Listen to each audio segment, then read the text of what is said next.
کی وجہ تھی کہ قریش کے لوگ ان کی بہت عزت کرتے تھے۔ عثمان غنی رضی اللہ عنہ 34 سال کے تھے کہ رسول پاک صلی اللہ علیہ وسلم نے اپنے نبی ہونے کا اعلان فرمایا۔ ابو بکر رضی اللہ عنہ نے ان کے سامنے بھی اسلام کی خوبیاں بیان کی اور ان کے درمیان دوستی بھی تھی، چنانچہ اسلام کی خوبیاں سن کر ان پر فوری اثر ہوا۔ نبی صلی اللہ علیہ وسلم کی خدمت میں حاضر ہونے اور اسلام قبول کرنے پر آمادہ ہو گئے۔ ایسے میں آپ صلی اللہ علیہ وسلم خود وہاں تشریف لے آئے اور آتے ہی فرمایا، اے عثمان، اللہ کی جنت قبول کر، مجھے اللہ نے تیری اور تمام خلقت کی ہدایت کے لیے بھیجا ہے۔ یہ سنتے ہی سیدنا عثمان غنی نے فوراً کلمہ پڑھ لیا، اپنا ہاتھ رسول اللہ صلی اللہ علیہ وسلم کے ہاتھ میں دے دیا۔ یہ نبوت کا پہلا سال تھا۔ اس وقت تک صرف گنتی کے چند نیک لوگوں ہی نے اسلام قبول کیا تھا۔ ان نیک لوگوں میں عثمان غنی رضی اللہ عنہ کی خالہ سعودہ رضی اللہ عنہا بھی تھیں۔ عثمان اسلام لانے سے پہلے ایک دن ان کے ہاں گئے تو انہوں نے کہا، بھانجے، بے شک محمد صلی اللہ علیہ وسلم اللہ کے سچے رسول ہیں، ان پر قرآن نازل ہوا ہے اور وہ اللہ کی طرف بلاتے ہیں، ان کا دین قبول کرنے میں ہی بہتری ہے۔ خالہ کی باتوں کا بھی عثمان پر بہت اثر ہوا۔ اس کے بعد ابو بکر سے ان کی ملاقات ہوئی تو انہوں نے خالہ کی باتوں کا ذکر کیا۔ اس پر سیدنا ابو بکر صدیق رضی اللہ عنہ نے فوراً فرمایا، اللہ کی قسم، جو کچھ تمہاری خالہ نے کہا ہے وہ بالکل سچ ہے۔ پھر انہوں نے خود بھی اسلام کی خوبیوں کا ذکر کیا۔ عثمان غنی رضی اللہ عنہ کا دل بالکل موم ہو گیا۔ پھر جو ہی نبی صلی اللہ علیہ وسلم وہاں تشریف لائے، عثمان غنی رضی اللہ عنہ نے کلمہ پڑھ لیا۔ جناب ذوالنورین میں اس قدر خوبیاں تھیں کہ ان کے اسلام قبول کرنے کے کچھ ہی عرصے بعد رسول کریم صلی اللہ علیہ وسلم نے اپنی منجلی بیٹی رقیہ رضی اللہ عنہا کی شادی ان سے کر دی۔ اس طرح عثمان رضی اللہ عنہ رسول کریم صلی اللہ علیہ وسلم کے داماد بنے۔ نبوت کے اعلان کو جب 4 سال گزر گئے تو نبی صلی اللہ علیہ وسلم نے لوگوں کو اعلانیہ اسلام کی طرف بلانا شروع کیا۔ اس پر مکے کے مشرک آپ صلی اللہ علیہ وسلم کے اور مسلمانوں کے دشمن ہو گئے، مسلمانوں پر ظلم کے پہاڑ توڑنے لگے۔ عثمان غنی کے کافر چچا حکم بن ابی العاص کو ان کے اسلام لانے کے بارے میں معلوم ہوا تو آگ بگولا ہو گیا۔ عثمان غنی کو رسیوں سے جکڑ کر مارنے پیٹنے لگا اور ان سے کہتا کہ یہ نیا مذہب چھوڑ دو۔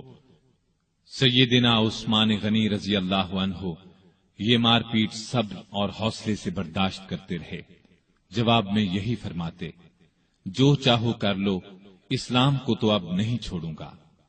آخر حکم تھک گیا، انہیں ان کے حال پر چھوڑ دیا۔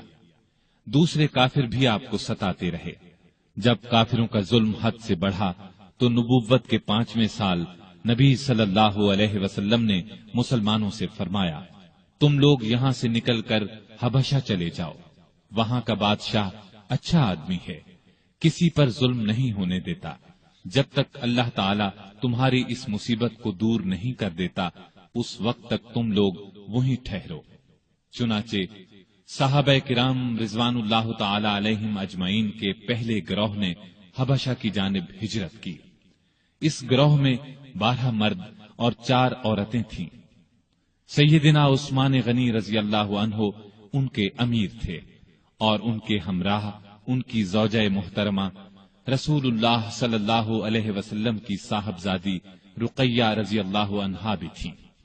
حبشہ عرب کے جنوب مغرب کی طرف سمندر پار افریقہ کے بر اعظم میں واقع ہے۔ سمندر کا نام بحیرہ قلزم ہے۔ آج کل یہ ملک ایتھوپیا کہلاتا ہے۔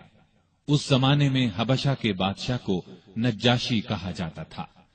اس وقت جو بادشاہ حبشہ پر حکومت کرتا تھا وہ مذہب کے اعتبار سے عیسائی تھا، لیکن بہت نیک دل تھا اور انصاف پسند تھا۔ دوسرے مذہب کے لوگوں پر خود ظلم کرتا، نہ کسی اور کو ان پر ظلم کرنے دیتا تھا۔ سیدنا عثمان غنی رضی اللہ عنہ کی ہجرت کے بارے میں